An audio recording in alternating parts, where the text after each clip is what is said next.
యేసు ప్రభువు మరి సిలువలో వేలాడుతూ ఆయన పలికినటువంటి మాటలు అందరూ జ్ఞాపకం చేసుకుంటారు కాబట్టి మనం కూడా జ్ఞాపకం చేసుకున్నాము. యేసు ప్రభు సిలువలో 7 మాటలు మాట్లాడితే మొదటి 3 మాటలు ఇతరుల కోసం మాట్లాడాడు. ఫస్ట్ 3 వర్డ్స్ ఎవరి కోసం చెప్పండి? ఇతరుల కొరకు యేసు ప్రభువు మాట్లాడాడు.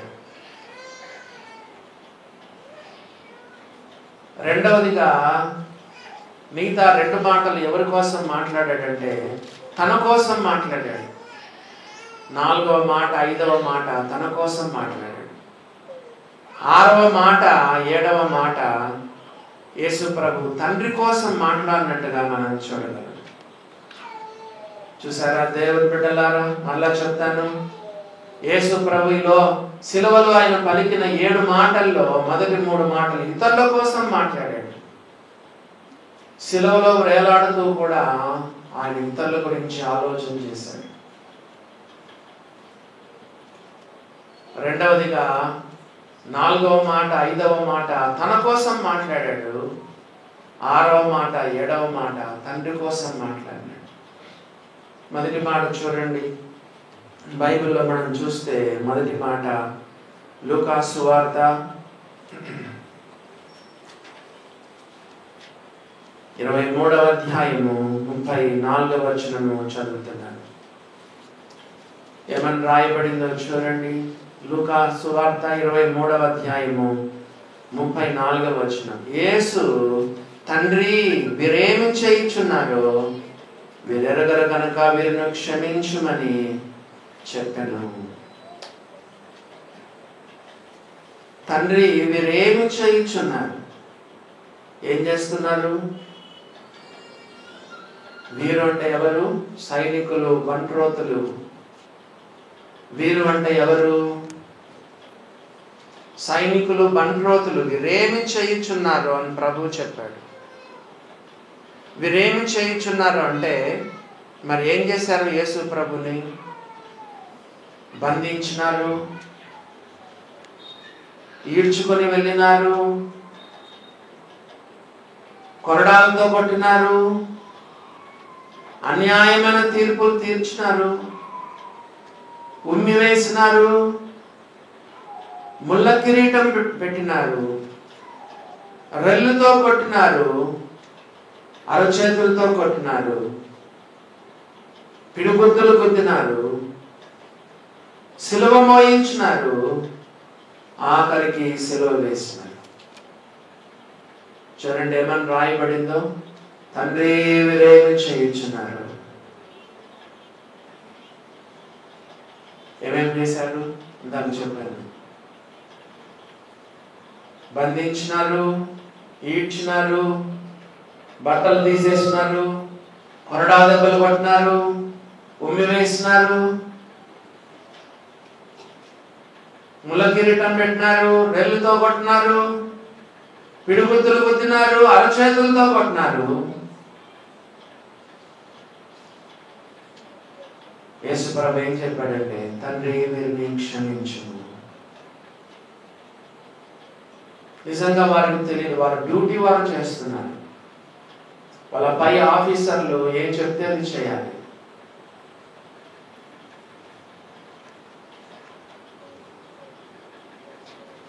కొరింథీయులకు రాసిన మొదటి పత్రిక 2వ అధ్యాయంలో, కొరింథీయులకు రాసిన మొదటి పత్రిక 2వ అధ్యాయం 8వ వచనము, అది లోకాధికారులలో ఎవనికిని తెలియదు, అది వారికి తెలిసి ఉండిన ఎడల మహిమా స్వరూపియగు ప్రభును సిలువ వేయకపోయి ఉందరు. మహిమా స్వరూపియగు ప్రభును సిలువ వేయకపోయి ఉందరు. నిజంగంటే వారికి తెలియదని మనం బైబిల్లో చూస్తున్నాం. దేవుని బిడ్డలారా గమనించండి, సిలువలో యేసు ప్రభు పలికిన మాట క్షమాపణ కలిగించే మాట.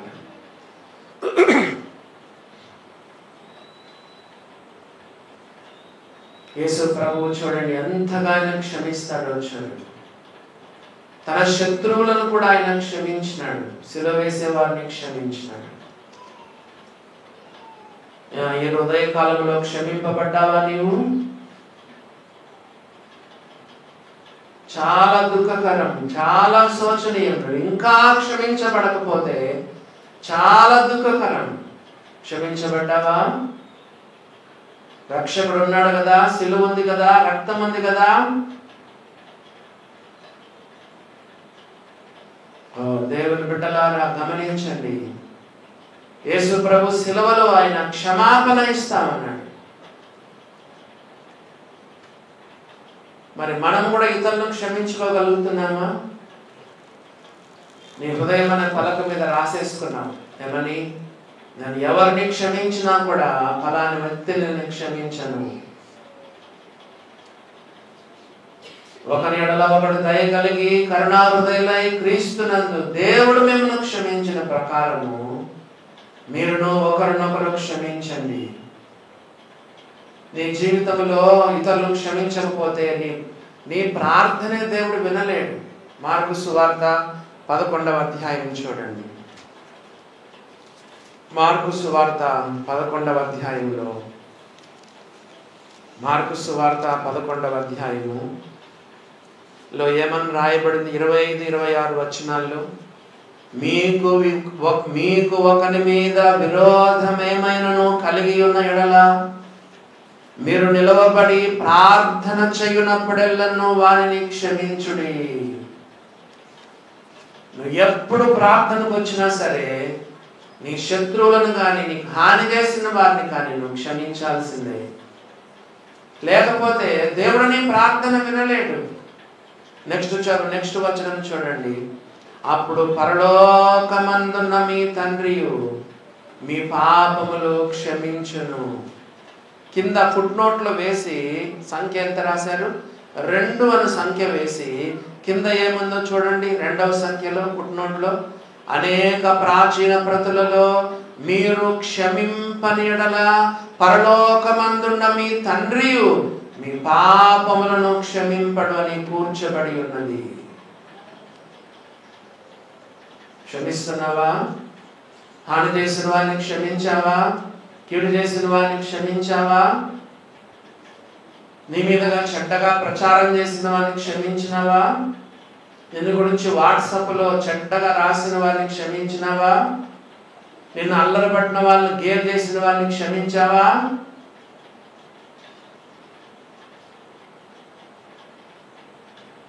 తన అంతరంగంలో పగ ఉంచుకున్నవాడు అబద్ధికుడు.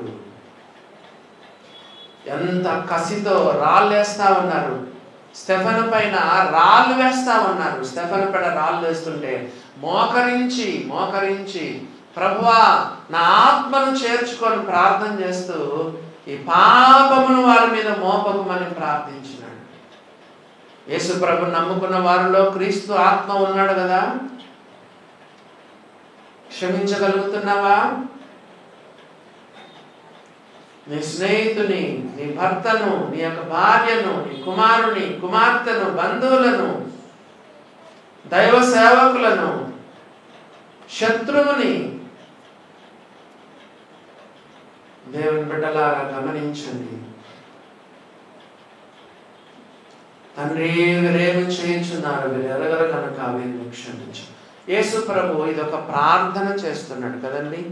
ప్రార్థన చేస్తున్నాడు. అన్ని పరిచర్యల కన్నా ప్రార్థన పరిచర్య చాలా గొప్పది.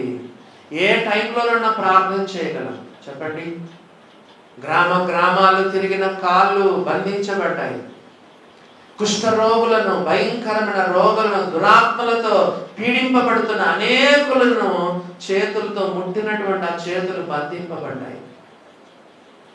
కాళ్ళు నడవలేవు, చేతులు కూడా ఆయన ఇప్పుడు ఏం చేయలేడు. సిలువలో ఆయన బంధింపబడి ఉన్నాడు. ఈ సమయంలో ఆయన చేయగలిగింది ఏంటి చెప్పండి? ప్రార్థన. ప్రార్థన ప్రార్థన అన్ని వేళల్లో మనం చేయగలిగింది. జ్వరం వచ్చిందా? ప్రార్థన చేయగలవు. హాస్పిటల్ అడ్మిట్ అయినావా? ప్రార్థన చేయగలవు. నీరసంగా ఉన్నావా? ప్రార్థన చేయగలవు కదా. ఒక హౌస్ వైఫ్ గా 4 గోడల మధ్య ఉన్నావా? ప్రార్థన చేయగలవు. బెడ్ రిడన్ గా ఉన్నావా? ప్రార్థన చేయగలవు. విశ్వాసులు ఎల్ల వేళలా చేయగలిగింది ఏంటంటే ప్రార్థన. యేసు ప్రభు మేకులతో సిలువ కొట్టబడ్డాడు. ఆ సమయంలో ఆయన ప్రార్థన చేస్తున్నాడు. చేస్తున్నావా దేవుని బిడ్డ?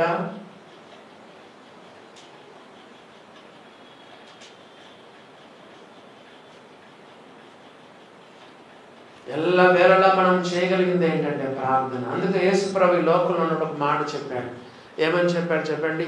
ఎల్లప్పుడూ ప్రార్థన చేయండి, ఎడతెగక ప్రార్థన చేయండి.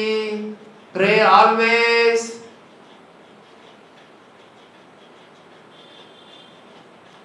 దేవుని బిడ్డలారా గమనించండి, ఇది ఒక ప్రవచనం. యెషయా గ్రంథం 53:12 చూడండి ఏమని రాయబడిందో. యెషయా గ్రంథము 53వ అధ్యాయము 12వ వచనం. లాస్ట్ లైన్ చదవండి చాలు. తిరుగుబాటు చేసిన వారిని గూర్చి విజ్ఞాపనము చేసెను. తిరుగుబాటు చేసిన వారిని గురించి విజ్ఞాపనము చేసెను. ఇంటర్సెసరీ ప్రేయర్ అంటారు. ఇతరుల కొరకు ప్రార్థన చేయడం. దేవుని బిడ్డలారా గమనించినారా? యేసు ప్రభు తన శత్రువుల కొరకు ప్రార్థించినాడు. ఆయన చెప్పిందే ఇప్పుడు చేస్తున్నాడు. అంతకుముందు యేసు ప్రభు ఏం చెప్పాడు?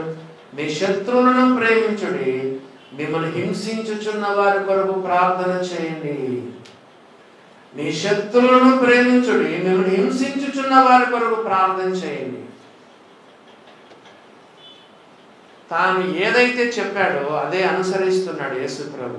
ఎక్కడుందా వచ్చిన మత్తయి సువార్త చూడండి. మత్తయి సువార్తలో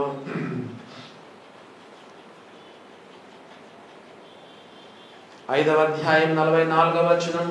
నేను మీతో చెప్పునదేమనగా, మీరు పరలోకమందున్న మీ తండ్రికి కుమారులై ఉండునట్లు మీ శత్రువులను ప్రేమించుడి, మిమ్మల్ని హింసించు వారి కొరకు ప్రార్థన చేయండి. మరి యేసు ప్రభు ఏదైతే చెప్పాడో అదే ఆయన చేస్తున్నట్టుగా మనము దేవుని వాక్యంలో మనం చూస్తున్నాం. ఏమని ప్రార్థించినాడు? తండ్రి. ఎప్పుడు కూడా గాడ్ ద ఫాదర్ తన సంబంధం కలిగి ఉండేవాడు. చాలాసార్లు మనం చర్చిలో విన్నాము, కొత్త నిబంధనలో ఒక్కసారి కూడా యెహోవా అనే పదం లేదు. కుమారునికి తండ్రికి ఎంత అవినాభావ సంబంధం ఉంటుంది. యేసు ప్రభు ద్వారా మనం ఆయన కుమారులమైన నువ్వు ప్రార్థన చేసేటప్పుడు కూడా ఎంతో మంచిగా నువ్వు ప్రార్థన చేయొచ్చు. తండ్రి అని ప్రార్థన చేయొచ్చు. యేసు ప్రభు నేర్పించింది అదే కదా. పరలోకమందున్న మా తండ్రి. చూసారా దేవుని బిడ్డలారా? దేవునితో నువ్వు ఎంతో మంచి సత్సంబంధాన్ని నువ్వు కలిగి ఉండొచ్చు. డాడీ మనల్ని ఎంత బాగా అర్థం చేసుకుంటాడు. దేవుడు అంటే వేరే భావనను కలిగి ఉండదు. నేను ఎంతో చక్కగా నేను అర్థం చేసుకుంటాడు. నీ అవసరాలన్నిటినీ ఆయన తీరుస్తాడు. తండ్రి ఆయన అయితే మనమెవరు? ఆయన మనం కుమారులము, కుమార్తెలు. మీలో కొంతమందికి డౌట్ ఉంటుంది, నేను రక్షణ పొందానా లేదా అని డౌట్ ఉంటుంది. బైబిల్లో ఒక వాక్యం ఉంది ఏంటంటే, మనం దేవుని పిల్లలమని ఆత్మ తానే మన ఆత్మతో సాక్ష్యం ఇచ్చుచున్నాడు. నేను డిక్లేర్ చేయలేను, నువ్వు నమ్ముకున్నావో లేదో నేను చెప్పలేను. నువ్వు రక్షణ పొందావో లేదో నేను చెప్పలేను.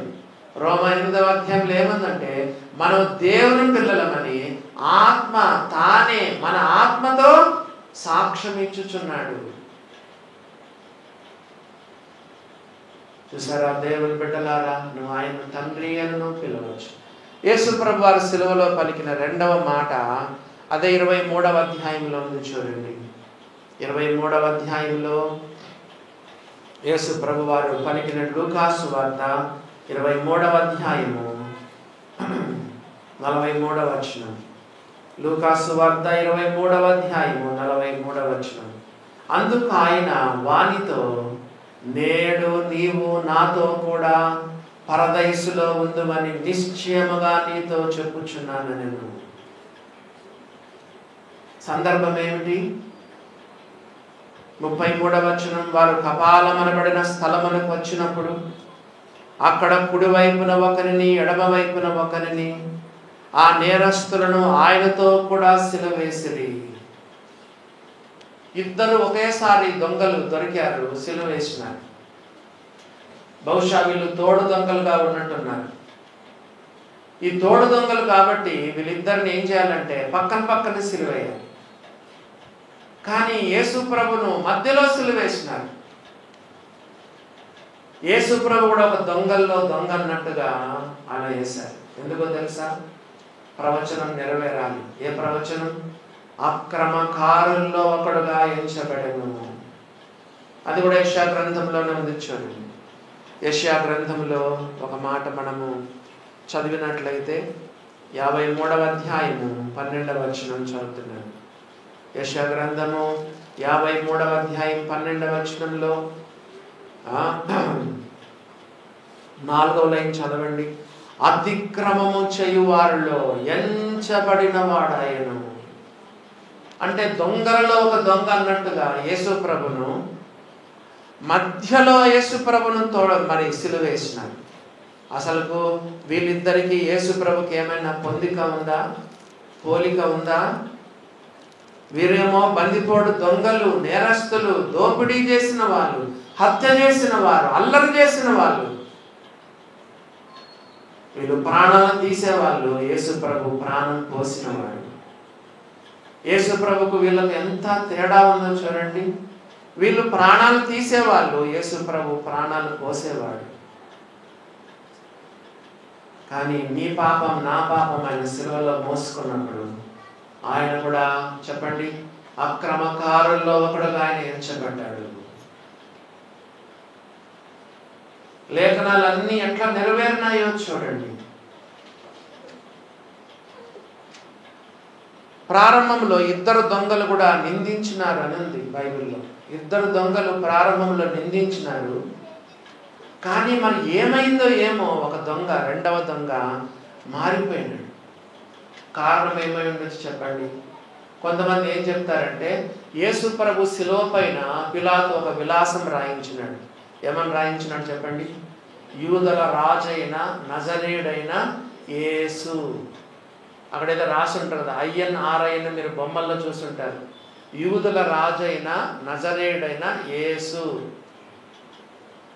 అని ఆయన రాశాడు. అదే ఒక సువార్త పత్రిక అయిపోయింది. దేవుడు అద్భుతాలు చేస్తాడు తెలుసా, ఆశ్చర్యకారాలు తెలుసు. ఒక ఆయన ట్రైన్ కింద తలబెట్టడానికి పోయినాడు, ఆత్మహత్య చేసుకోవడానికి వెళ్ళాడు. అదే సమయంలో ఒక ఆయన ట్రైన్లో కరపత్రికలు చదువుతుంటే ఒక ఆయన కోపం వచ్చి చించేసి కింద పడేసినాడు. కిందేమో ఒక ఆయనేమో తల కింద, రైలు కింద తల పెట్టాలని ఆత్మహత్య చేసుకోవాలని పోతున్నాడు. ట్రైన్ లోపలేమో ఒక ఆయన యేసుప్రభు కరపత్రికలు చదువుతుంటే ఒక ఆయన కోపం వచ్చి మీరు మతమర్చాలని చేస్తానని చించేసి కింద పడేశాడు. ఆ పేపరు గాలి ఎగురుకుంటా వచ్చి ఆయన ముఖం మీద పడింది. నేను ఆత్మహత్య చేసుకుంటానని వస్తే ఇదేందబ్బా ఈ పేపర్ నా ముఖం మీద పడింది నేను చదివితే దాంట్లో దేవుని వాక్యం అని చదివి రక్షణ పొందాడని నేను విన్నాను. దేవుని యొక్క కార్యం ఎంత బలంగా జరుగుతుందో చూడండి. యెహోవా వాక్యము బహు వేగముగా పరిగెత్తును. ఆ మార్గంలో పోయే వాళ్ళందరూ కూడా దాన్ని చూశారంట. ఏంటి? యూదుల రాజు అయిన నజరుడైన యేసు. దాని ద్వారా ఈయన యేసు ప్రభుని తెలుసుకొని ఉండొచ్చు. లేదా యేసు ప్రభు చేసిన మొట్టమొదటి మాట ఏమాట చెప్పండి? తండ్రి, వీరేమి చేయుచున్నారో వీరెరగరు గనక వీరిని క్షమించుమన్న ఆ మాట అయినా వినుండొచ్చు. ఈ రెండింటి ద్వారా ఆయనలో మార్పు కలిగింది. దేవుని వాక్యం ఎంత శక్తి కలదో మీరు చూడండి. ప్రారంభంలోనేమో నిందించినాడు, ఆ తర్వాత మారిపోయినాడు. ఏం సందర్భం ఏంటో చూడండి. ఇద్దరు దొంగల మధ్య ఉన్న సంభాషణ చూడండి. ఇద్దరు దొంగల మధ్య ఉన్నటువంటి సంభాషణ 39వ వచనం. వేయబడిన నేరస్తులలో ఒకడనగా మొదటి దొంగ ఆయన దూషించుచు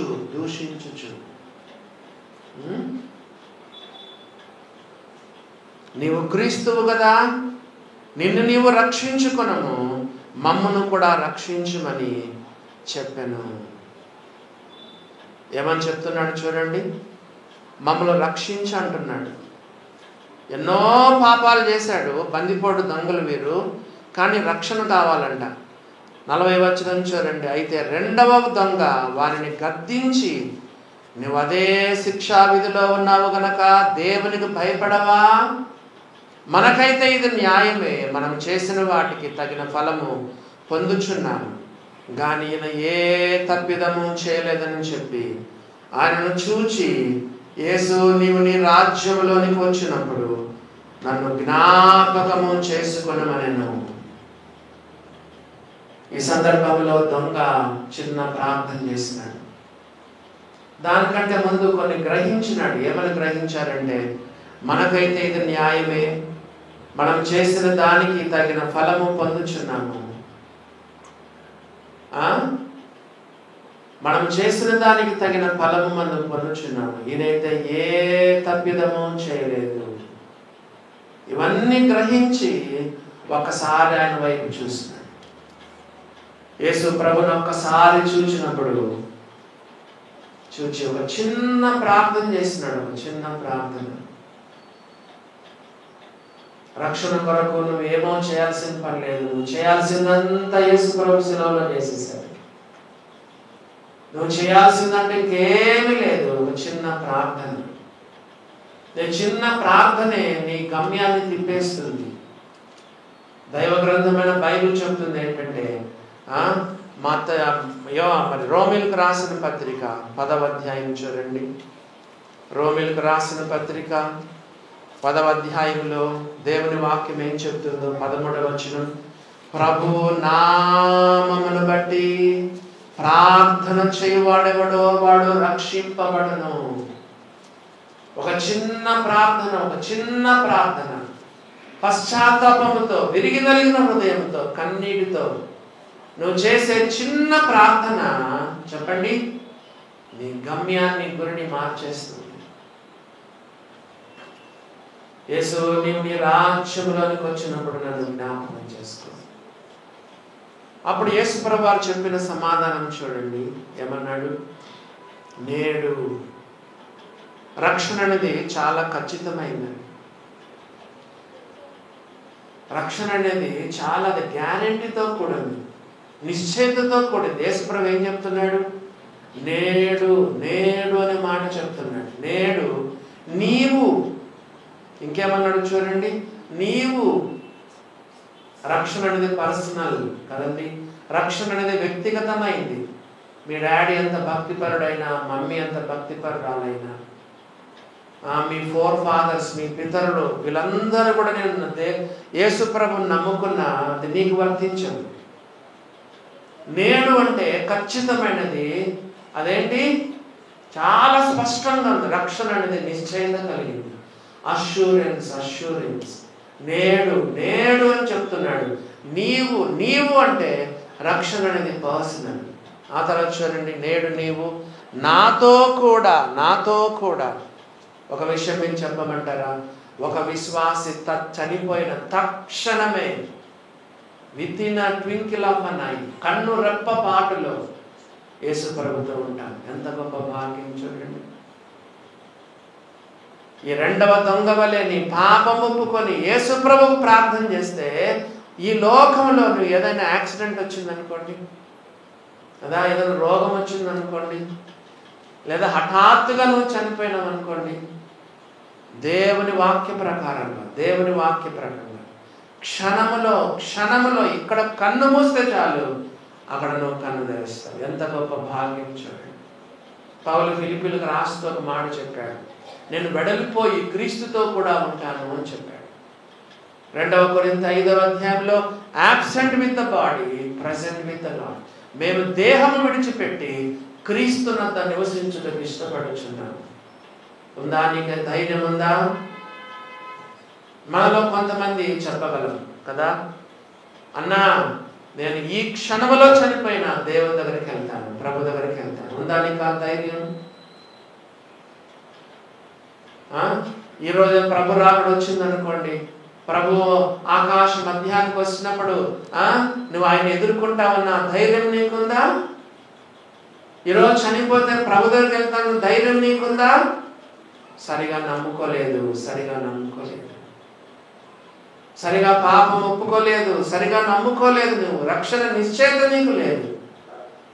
నువ్వు గట్టిగా నమ్ముకుంటే యేసు ప్రభు కూడా రక్షణ నిశ్చయిస్తాడు.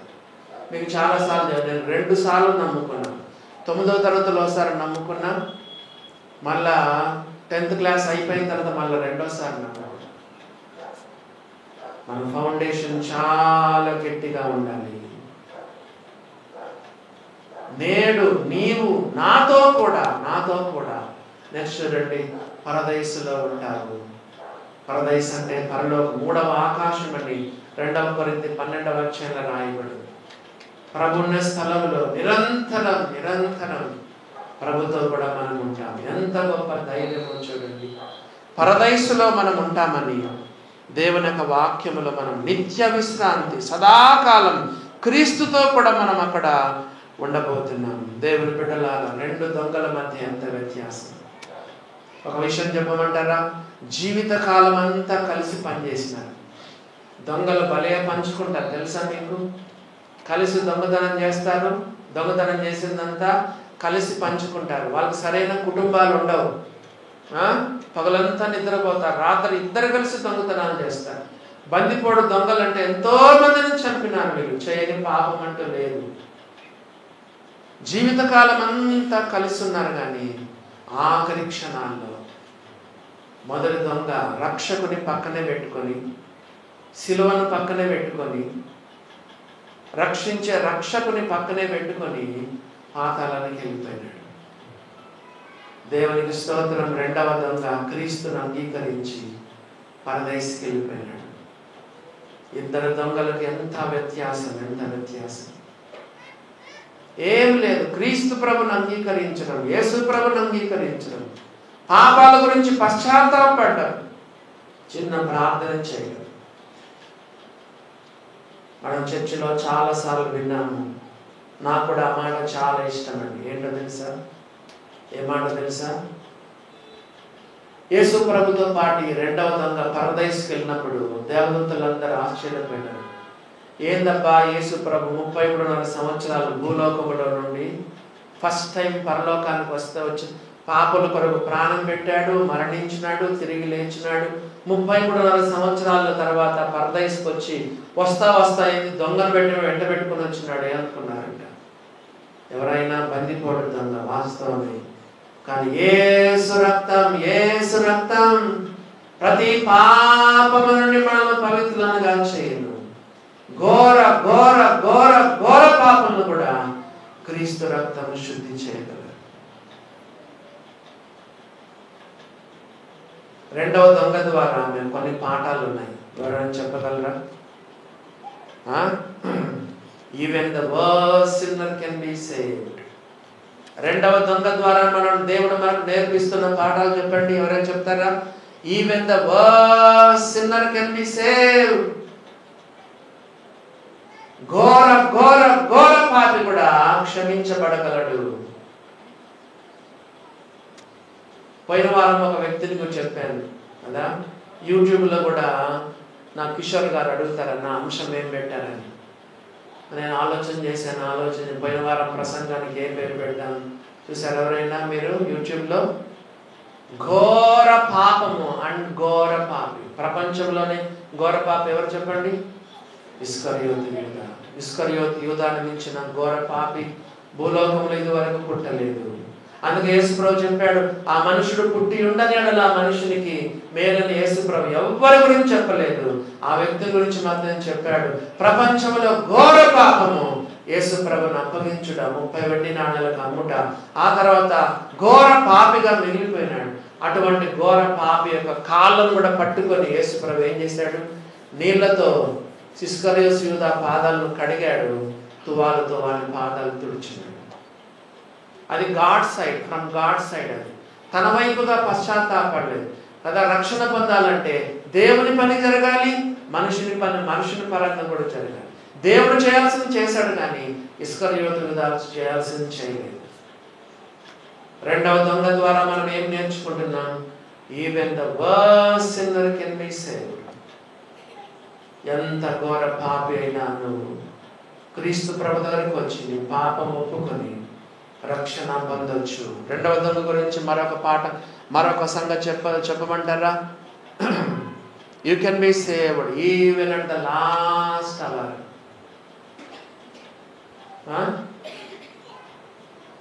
ఈ లోకంలో 80 సంవత్సరాలు జీవించావనుకో,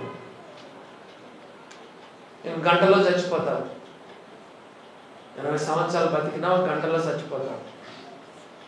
ఎవరో వాక్యం చెప్పారు, లాస్ట్ సమయంలో రక్షణ పొందినాం, పాపాలు ఒప్పుకొని కన్నీరు కార్చి పాపాలు ఒప్పుకొని యేసు ప్రభుని నమ్ముకున్నాం కదా. ఏమని చెప్తున్నాం? You can be saved even at the last minute of your life. ఆఖరి క్షణంలో నమ్ముకొని కూడా యేసు ప్రభును నమ్ముకొని పరలోకానికి వెళ్ళవచ్చు. ఈ మాట చెప్తుంటే అందరికీ కొంచెం సంతోషంగా ఉంది. ఈరోజు మన మంచి పాయింట్ చెప్పినారా? 80 సంవత్సరాలు సుఖించొచ్చంట, ఎంజాయ్ చేయొచ్చంట. ఏ రోజు నేను అనారోగ్యంలో ఉంటాను, ఇప్పుడప్పుడు చచ్చిపోతానని డాక్టర్లు చెప్తారు కదా, ఆ టైంలో రెండవ దొంగలాగా నేను నమ్ముకుంటానులే. జోబన్న మంచి పాయింట్ చెప్పినారని అనుకుంటున్నారు. మోసపోవద్దు. మా దైవ సేవకుడు చెప్పాడు, మా అనంతపురు మా గాడ్ సర్వెంట్ చెప్పాడు ఏంటంటే, నరకంలో ఉన్న వాళ్ళు అనేక మంది క్రైస్తవులు ఎవరో తెలుసా? పోస్ట్ పోన్ చేసిన వాళ్ళు.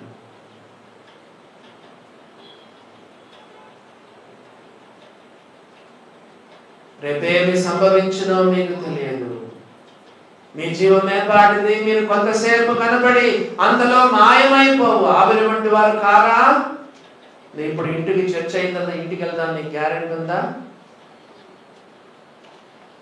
మా దేవుని సేవకుడు చెప్పాడు, చాలా మంది వాక్యం తెలిసిన వారు, సువార్త తెలిసిన వారు, యేసు ప్రభువును తెలుసుకున్న వారు, చాలా మంది క్రైస్తవులు నరకములో ఉండడానికి కారణం ఏంటంటే పోస్ట్ పోన్, మళ్ళా నమ్ముకుంటాం అని చెప్పి పోస్ట్ పోన్ అయ్యి నరకానికి వెళ్ళిపోయినాడు. దయచేసి రెండవ దొంగలాగా ఎప్పుడు చేయండి. రెండవ దొంగకు ఎప్పుడు వాక్యం వినడానికి అవకాశం లేదు. అదే వినడం తాను, అప్పుడే రక్షణ పొందడం. పాఠం కొరకు మనం చెప్పుకున్నాం, దేవుడు అంత మంచి దేవుడు ఆయన. You can be saved even at the last minute of your life అని చెప్పినందుకు దేవుని యొక్క మంచితనాన్ని వేరే రకంగా ఆలోచించే. మూడవదిగా ఈ రెండవ దొంగలో గురించి మనం నేర్చుకునే మూడవ పాఠం ఏంటంటే, you can be saved if you take the blame on your self. రెండవ దొంగ మొదటి దొంగ ఏం చేశాడు చెప్పండి? మొదటి దొంగ ఏం చేసినాడు? నిన్ను నీవు రక్షించుకో, మమ్మ కూడా రక్షించు అని చెప్పాడు తప్ప మనకైతే ఇది న్యాయం అని చెప్పలేదు. రెండవ దొంగ రక్షణ పొందడానికి కారణం ఏంటంటే, take the blame on yourself. Yesu ప్రభువా, నేను పాపం చేశానయ్యా, నేను బందిపోటు దొంగను ప్రభువా, నేను వ్యభిచారిని, నేను వేశ్యను ప్రభువా, నేను దుర్మార్గునయ్యా, పాపిని ప్రభువా. యేసు ప్రభు తర్వాత యేసు ప్రభులాగా గొప్ప సేవ చేసి యేసు ప్రభులాగా జీవించిన పౌలేమన్నాడు తెలుసా? నేను ప్రధానమైన పాపిని. దేవుని బిడ్డలారా, బ్లేమ్ నీవు తీసుకో కదా. ఎవరిపైన నిందలు మోయపద్దు. వేరే పైన నిందలు మోపితే నీకు రక్షణ రాదు. Take the blame on your self. నేను పాపిని, నేను తప్పు చేశాను, దీని కారకులు నేను, వాళ్ళు శోధించారు, వీళ్ళు శోధించారని చెప్పండి. యేసు ప్రభు వారు సిలువలో పలికిన మూడవ మాటను చూడండి. మనం ఏం చదువుతున్నాము? యోహాను సువార్త 19వ అధ్యాయము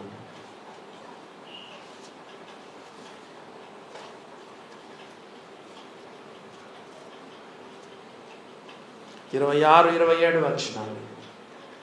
యోహాను సువార్త 19వ అధ్యాయము 26, 27 వచనాలు. యేసు తన తల్లియు తాను ప్రేమించిన శిష్యుడును దగ్గర నిలుచున్నట చూచి, అమ్మా ఇదిగో నీ కుమారుడను తన తల్లితో చెప్పెను. తర్వాత శిష్యుని చూచి, ఇదిగో నీ తల్లి అని చెప్పెను.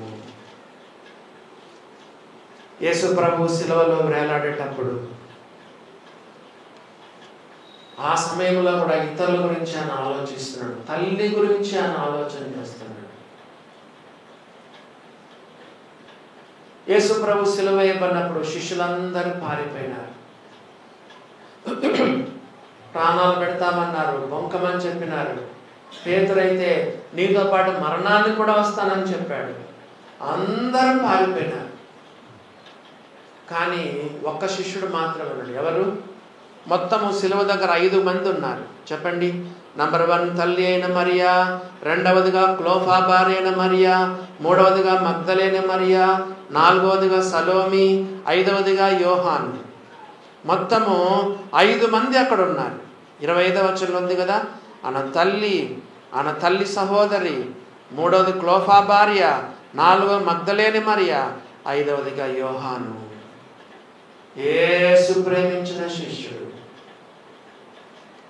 యేసు ప్రభు ఇంత బాధల్లో ఉండి కూడా ఆయన దృష్టి తల్లి మీదకి పోయి. ఎందుకు? నవమాసాలు మోసినటువంటి తల్లి ఎన్ని అవమానాలు భరించింది. అందరేమన్నారు? మరిని ఎవరైనా చెప్తారా? అందరేమన్నారు? పెళ్లి కాకపోయినా గర్భం దాల్చింది, పాపం చేసింది. బాబా ఎన్ని నిందలు మోపినారు మరియ పైన. నవమాసాలు మోసినటువంటి తల్లి, ఎన్నో నిందలు భరించినటువంటి తల్లి కదా. మరి జనసంఖ్యలో పేరు నమోదు చేసుకోవడానికి ఎంత చెప్పండి. నజరేతు నుండి బెత్లెహేంకి వెళ్ళాలప్పుడు అప్పటికే ఆమెకు 2 నెలలు నిండినాయి. ఎన్ని బాధలు అనుభవించింది తల్లి. అంత మాత్రం కాకుండా సత్రంలో స్థలం లేనప్పుడు, ఆడవాళ్ళ ప్రసవించేటప్పుడు ఎంత కష్టమండి. కనీసం సత్రములో కూడా ఆమెకు స్థలం లేదు, యేసు ప్రభుకు స్థలం లేదు. ఈ తల్లి ఎన్ని బాధలు అనుభవించింది. ప్రసవించే సందర్భంలో మన పిల్లలు స్కిట్టేస్తూ ఉంటారు కదా, స్థలం లేదు, ఇంటింటికి ఎన్ని స్థలాలు తిరిగిందో మరియా. ఇవన్నీ యేసు ప్రభు జ్ఞాపకం చేసుకుంటా ఉన్నాడు. అంత మాత్రం కాకుండా యేసు ప్రభు పుట్టిన తర్వాత హేరోదు చంపాలనుకున్నప్పుడు ఐగుప్తుకు తీసుకెళ్ళింది. పారిపోయినారు. ఎంత శ్రద్ధ తీసుకుంది తన కుమారుని విషయంలో, ఎంత శ్రద్ధ తీసుకుందో మనం చూడగలం. సుమయోను ఏమని చెప్పాడో తెలుసా? నీ హృదయంలో ఖడ్గం దూసుకుపోతుంది. ఇవన్నీ కూడా మరియా ఒకవేళ ఆలోచన చేస్తాను. ఏ తల్లి కూడా తన కుమారుని రక్తాన్ని చూడలేదు. తల్లులు మీలో చాలా మంది ఉన్నారు ఇక్కడ.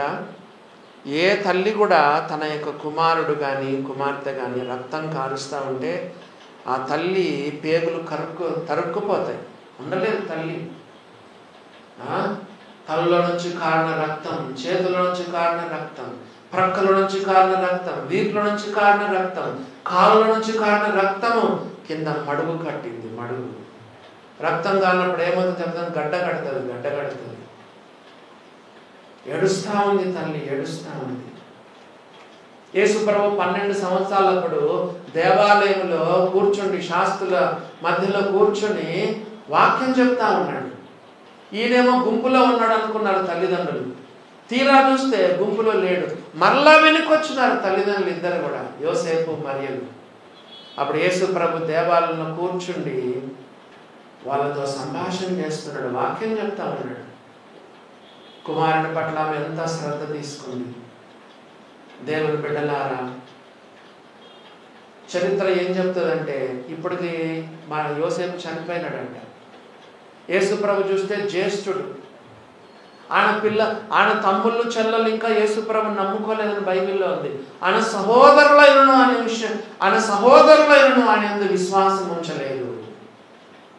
చెప్పండి, వాళ్ళ స్టెప్ ఫాదర్ ఏమో చనిపోయినాడు, తమ్ముళ్ళు చెల్లెలు ఇంకా యేసుప్రభుని నమ్ముకోలేదు. వాళ్ళ మమ్మీని ఎవరు కేర్ చేస్తారు? తల్లిని ఎవరు చూసుకుంటారు? తన తల్లి విషయమై ఎంతో ఆలోచన చేశాడు. చాలా మంది యవన బిడ్డలు వచ్చినారు, మీ మమ్మీ డాడీ గురించి పట్టించుకున్నారా? మీ డాడీని ఎంత కష్టపడి చదివించుంటాడు తెలుసా? ఇప్పుడు డాడీ ముసలోడు అయిన తర్వాత నీకు అంత పెద్ద నీకు పెద్ద అనిపించదు. నువ్వు స్కూల్కి వెళ్ళేటప్పుడు ఎన్నిసార్లు నేను డ్రాప్ చేసి ఉంటాడు, బస్ ఎక్కించి ఉంటాడు, స్కూల్లో డ్రాప్ చేసి ఉంటాడు. చిన్నప్పుడు నీపైన ఎంత ప్రేమ తల్లి చూపించింది. ప్రాణాలు తెగించి తల్లులు పిల్లలను కంటారు తెలుసా? కనేటప్పుడు అందాన్ని పోగొట్టుకుంటారు, పాలించేటప్పుడు ఆమెలో ఉన్న సారము శక్తి అంతా రక్తమంతా నువ్వు పీక్కుంటావు, తాగుస్తావు. ఈనాడు పెద్దవాడైన తర్వాత తల్లిని తండ్రిని నువ్వు పట్టించుకో. దేవుని వాక్యం ఏం చెప్తుంది తెలుసా? తిమోతికి రాసిన మొదటి పత్రిక 5వ అధ్యాయంలో ఏమని రాయబడిందో చూడండి. తిమోతికి రాసినటువంటి మొదటి పత్రిక 5వ అధ్యాయములో ఏమని రాయబడిందో చూడండి. 4వ వచనం, అయితే ఏ విధవరాలికైనను పిల్లలు గాని మనములు గాని ఉండిన యెడల వీరు మొదట తమ తండ్రి వారిడల భక్తి కనపరచుటకును తమ తల్లిదండ్రులకు ప్రత్యుపకారము చేయుటకును నేర్చుకొనవలెను. తల్లిదండ్రులు తమ డబ్బంతా పిల్లలకు దారపోస్తారు. నీకు ఉద్యోగం వచ్చిన తర్వాత మీ డాడీ మమ్మీకి 1000 రూపాయలు ఖర్చు పెట్టాలంటే ఇబ్బంది పడతారు. చూడండి పిల్లలు ఎట్లుంటారు చూడండి. మీ మమ్మీ డాడీ కొరకు లక్షలు లక్షలు లక్షలు లక్షలు పెట్టి నీకు చదువులు ఇప్పించి పెళ్లి చేస్తారు. రేపొద్దున నీకు ఉద్యోగం వచ్చిన తర్వాత మీ మమ్మీ డాడీ కోసం 1000 రూపాయలు హాస్పిటల్ ఖర్చులు పెట్టాలంటే వెనకలా మందరు ఆలోచన చేస్తారు. తల్లిదండ్రులు ప్రత్యుపకారం చేయాలి. సామెతల గ్రంథంలో ఒక మాట మీరు చూడండి. సామెతల గ్రంథం 22వ అధ్యాయము 23వ అధ్యాయము 22వ వచనం. సామెతల గ్రంథము 23వ అధ్యాయము 22వ వచనం చదువుతున్నాను. సామెతల గ్రంథం 23వ అధ్యాయము 22వ వచనం.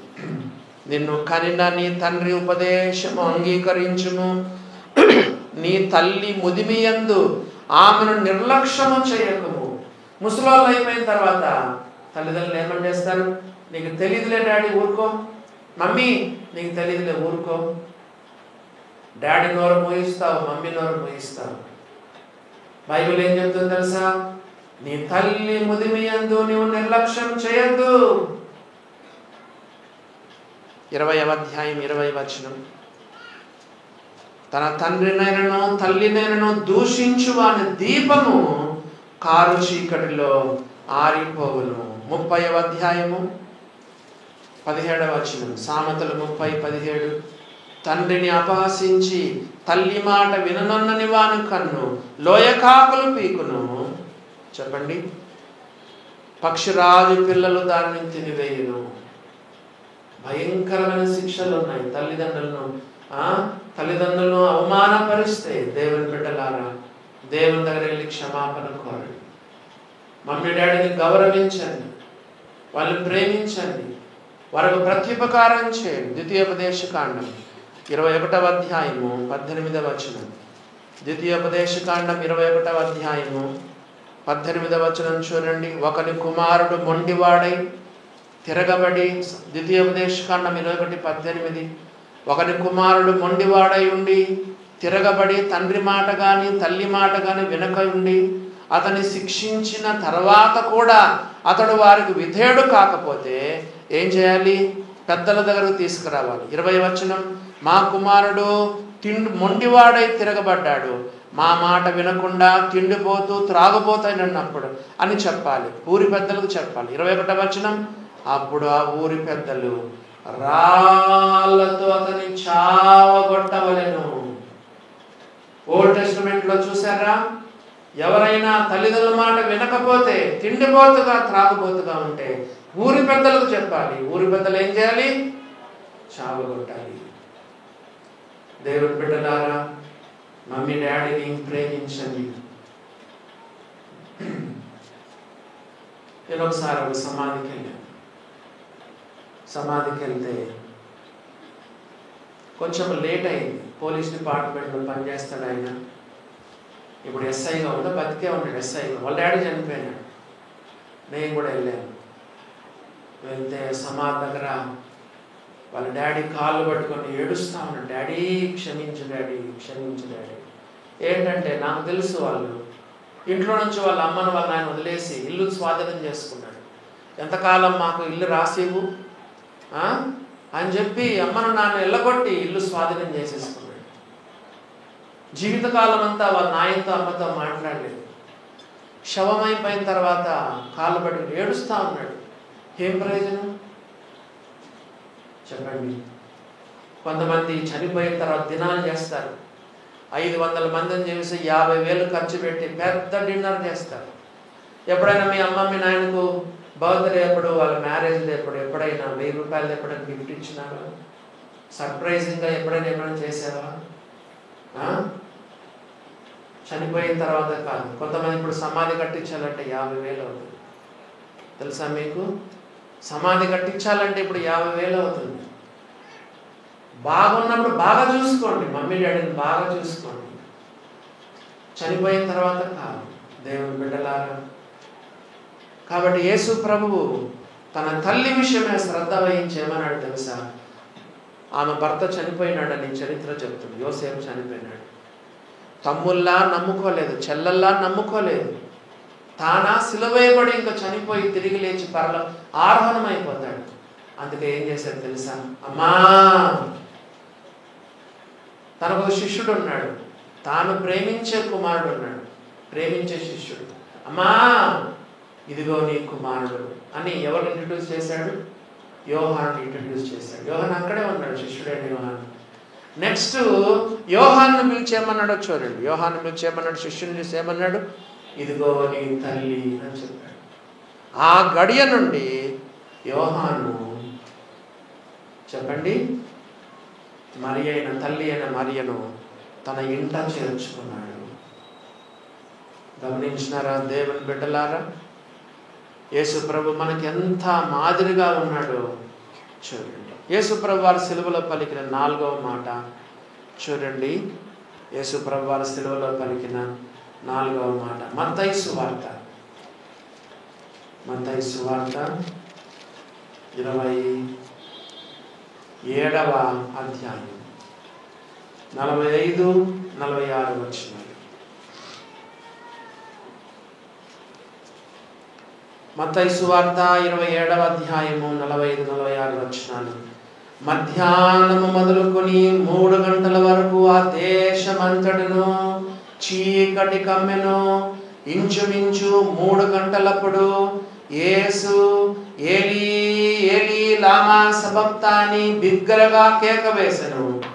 ఆ మాటకు నా దేవా నా దేవా నన్నెందుకు చెయ్యి విడిచితివని అర్థము. యేసు ప్రభువారి శిలువలో పలికిన 4వ మాట, నా దేవా నా దేవా నన్నెందుకు చెయ్యి విడిచితివి. దేవుని బిడ్డలారా, యేసు ప్రభు ఎన్నడే కానీ తండ్రిని నా దేవా అని పిలవలేదు. ఎప్పుడు చూసినా తండ్రి తండ్రి ఫాదర్ ఫాదర్ అని పిలిచేవాడు. మరి ఇప్పుడు ఎందుకు తండ్రిని నా దేవాన్ని పిలుస్తున్నాడు? ఎందుకు చెప్పండి? తండ్రికి కుమారునికి ఉన్న బంధము తెగిపోయింది. ఏమేం చెప్పండి? తండ్రికి కుమారునికి ఉన్న బంధం ఏమైపోయింది? తెగిపోయింది. మనందరి పాపము సిలువలో ఆయన మోసేటప్పుడు ఏ పాపం ఎరగని ఆయన మన కొరకు పాపముగా చేయబడ్డాడు. 2వ కొరింథీ 5వ అధ్యాయం 21వ వచనం చూడండి. కొరింథీయులకు రాసినటువంటి 2వ పత్రిక 5వ అధ్యాయము 21వ వచనం చదువుతున్నాను. ఎందుకనగా మనం ఆయన యందు దేవుని నీతి అగునట్లు పాపమెరుగని ఆయనను మన కోసము పాపముగా చేసెను. యేసు ప్రభు పాపమైపోయినాడు.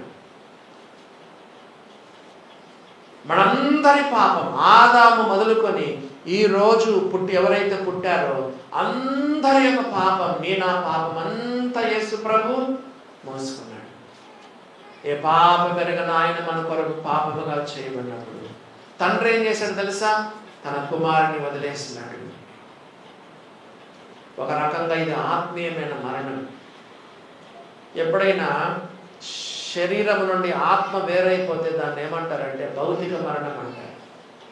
దేవుడి నుండి ఎవరైనా వేరు చేయబడితే అది 2వ మరణం అంటారు. తండ్రి యొద్ద నుండి యేసు ప్రభు వేరు చేయబడ్డాడు. ఒక రకంగా నరకాన్ని యేసు ప్రభు అనుభవించినాడు. ప్రయాణస్తులారా, ఇలాగ చూడగా మీకు చింత లేదా? యెహోవా తన ప్రచండ కోపదినమున నాకు కలగజేసిన శ్రమ వంటి శ్రమ మీలో ఎవరికైనా కలిగినదో లేదో నిదానించి చూడండి. ఏంటి ఆ శ్రమ? ఆయన పరమ నుండి ఎముకల మీదకి నా ఎముకల మీదకి అగ్ని ప్రయోగించి ఉన్నాడు. యేసు ప్రభు శిలువలో మన కొరకు నరకం అనుభవించాడని భక్తులు చెబుతున్నారు. ఎందుకంటే తండ్రి నుండి ఆయన వేరు చేయబడ్డాడు. పరలోకపు తండ్రి కూడా మనల్ని ఎంత ప్రేమించినాడో చూడండి. అందుకే బైబిల్లో మనం ఏం చదువుతాం? యోహాను సువార్త 3:16 దేవుడు లోకమును ఎంతో ప్రేమించాడు. ఎంత ప్రేమించాడు. తాగా తన అద్వితీయ కుమారునిగా పుట్టిన వాని విశ్వాసముంచు ప్రతివాడును నశింపక నిత్య జీవం పొందినట్లు ఆయనను అనుగ్రహించను. God so loved the world that he gave కదా, తన కుమారుని మన కొరకు సిలువకు అప్పగించాడు. బైబిల్లో నేను దాదాపుగా ప్రతిరోజు నా ప్రతి ప్రార్థనలో ఈ మాట వాడతాను. ఏ మాట తెలుసా? తండ్రి నీ సొంత కుమారుని అనుగ్రహించుటకు వెనుక తీయక, ఆయనను అప్పగించిన తండ్రి, ఆయనతో పాటు సమస్తమును మీరు మాకు అనుగ్రహించారు. తన సొంత కుమారునే ఇచ్చాడే, ఇంకా మిగతాది ఇవ్వడా? చదవండి, రోమా 8వ అధ్యాయం చదవండి. నేను ప్రతిరోజు నా ప్రతి ప్రార్థనలో ఈ మాట వాడతాను. రోమా 8వ అధ్యాయము చూడండి ఏమని రాయబడిందో. 32వ వచనం. రోమా 8:32 తన స్వంత కుమారుని అనుగ్రహించుటకు వెనుక తీయక మనందరి కొరకు ఆయన అప్పగించిన వాడు ఆయనతో పాటు సమస్తమును మనకెందుకు అనుగ్రహింపడు? తండ్రి అయిన ప్రేమ కదా. తండ్రి ప్రేమ చూడండి. తన స్వంత కుమారుని వదిలేసి మన చెయ్యిని ఆయన పెట్టి పట్టుకున్నాడు.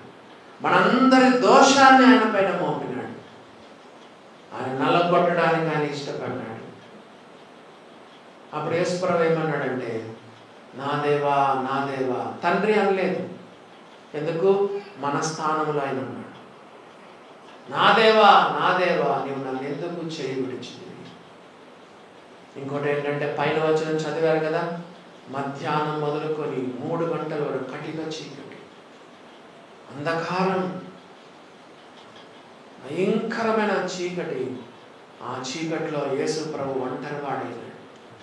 దేవదూతలు వచ్చినారా? పుట్టినప్పుడు దేవదూతలు వచ్చినారు కదా. వచ్చినారు లేదా? పుట్టినప్పుడు దేవదూతలు వచ్చినారు. యేసు ప్రభు శోధింపబడినప్పుడు దేవదూతలు వచ్చి పరిచర్య చేసినారు. ఇంకా చెప్పండి, మరి పునరుత్థానమైనప్పుడు కూడా దేవదూతలు కనపడ్డారు. అప్పుడు కూడా దేవదూతలు వచ్చినారు. ఇంకా చెప్పండి, ఆరోహణమైనప్పుడు దేవతలు వచ్చినారు. గలిలయ మనుషులారా, మీరు ఎందుకు ఇలాగ తేరి చూస్తున్నారని చెప్పారు. కానీ యేసు ప్రభు ఈ లోకంలో ఉన్నప్పుడు ఆయా సందర్భాల్లో దేవదూతలు వచ్చారు. కానీ శిలువలో వేలాడేటప్పుడు ఒక్క దేవదూత కూడా రాలేదు. శిష్యులు ఆయన వదిలేసినారు. యోహాను తప్ప అందరూ వదిలేసినారు. ఆ తర్వాత ఒక శిష్యుడైతే అమ్మేసినాడు, ఒక శిష్యుడైతే బొంకినాడు. అంత మాత్రం కాకుండా ఎంతో మంది తన ద్వారా స్వస్థతలు పొందిన వాళ్ళు ఎవరు ఆయన పక్షాన్ని నిలబడలేదు. తండ్రి, కుమార, పరిశుద్ధాత్మ దేవుడైన వారు ఎప్పుడు కూడా వారు ఒకరినొకరు విడిచిపెట్టలేదు. ట్రయూన్ గాడ్ అంటారు కదా, త్రిత్వమై ఉన్న దేవుడు. ఎన్నడూ కూడా తండ్రి, కుమార, పరిశుద్ధాత్మ దేవుడు ఎప్పుడు వారు విడిపోలేదు. కానీ సిలువలో తండ్రి దేవుడు, కుమారుడైన దేవుని వదిలేసినాడు. 69వ కీర్తనలో ఒక మాట చదవండి. కీర్తనల గ్రంథము 69వ కీర్తనలో చూడండి, యేసు ప్రభువు ఏం చెప్తున్నాడు. 20వ వచనం, 69వ కీర్తన 20వ వచనం. నిందకు నా హృదయము బద్దలాయను, నేను బహుగా కృషించి ఉన్నాను.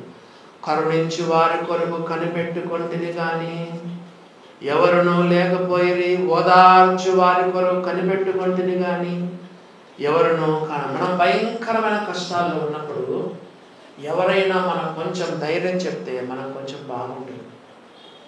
ఎవరైనా మనం ఫోన్ చేసినా, మనం పలకరించినా, లేదా మన ఇంటికి వచ్చినా, మనం భయంకరమైన కష్టాలు గుండా వెళ్ళేటప్పుడు ఎవరైనా కొంచెం పలకరించినా కదా, ఫోన్ చేసినా, మన ఇంటికి వచ్చినా మనకు చాలా ఓదార్పుగా ఉంటుంది. యేసు ప్రభు ఆయన మానవుల్లో మానవుడుగా ఉన్నాడు. కరుణించి వారి కొరకు కనిపెట్టుకున్నాడు కానీ ఎవరినూ కానరాలేదు. ఓదార్చు వారి కొరకు కనిపెట్టుకుంటుంది, ఎవరు లేకపోయారని బైబిల్లో రాయబడి. యేసు ప్రభు ఎంతగా ఆయన సిలువలో నలిగిపోయినాడో చూడండి.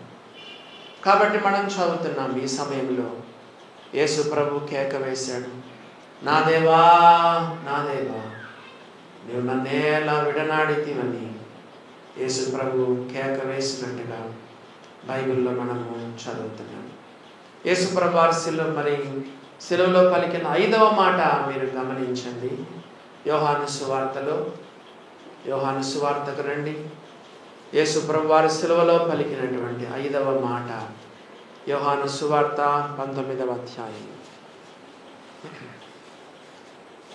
28వ వచనం చదువుతున్నాను. యోహాను సువార్త 19వ అధ్యాయము 28వ వచనం. అటు తర్వాత సమస్తమును అప్పటికి సమాప్తమైనదని యేసు ఎరిగి లేఖనము నెరవేరునట్లు నేను తప్పికొనుచున్నాను అనెను. 5వ మాట, నేను తప్పికొనుచున్నాను. ఎవరు యేసు ప్రభు? ఎవరు? నదులను కలగజేసిన వాడు, సముద్రాలను కలగజేసిన వాడు. సముద్రంలో ఎంత నీరు ఉంటుందండి.